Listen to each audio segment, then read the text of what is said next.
পবিত্র ঈদুল ফিতর কবে হবে এই নিয়ে অনেকের মনেই প্রশ্ন।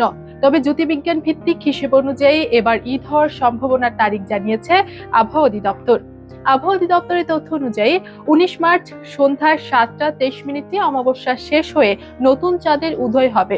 তবে সেদিন চাঁদের বয়স থাকবে মাত্র ১০ ঘন্টা ৪৬ মিনিট ৫৯.৮ সেকেন্ড, কিন্তু সূর্যাস্তের পর আকাশে থাকবে মাত্র ৫৪ সেকেন্ড। ফলে ওই দিন খালি চোখে চাঁদ দেখা প্রায় অসম্ভব বলেই মনে করছেন জ্যোতির্বিজ্ঞানীরা।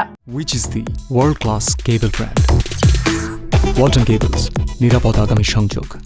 অন্যদিকে ২০ মার্চ সূর্যাস্তের সময় চাঁদের বয়স হবে প্রায় ১ দিনের চেয়েও বেশি, কিন্তু ১.৫ দিনের চেয়েও কম।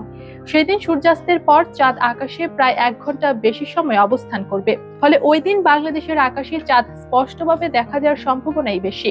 এই হিসেব অনুযায়ী পবিত্র রমজান মাসে ৩০ দিন পূর্ণ হওয়ার সম্ভাবনা অনেক। আর যদি ২০ মার্চ চাঁদ দেখা যায়, তাহলে পরদিন ২১ মার্চ উদযাপিত হবে পবিত্র ঈদুল ফিতর। তবে চূড়ান্ত সিদ্ধান্ত আসবে জাতীয় চাঁদ দেখা কমিটির বৈঠকের পর।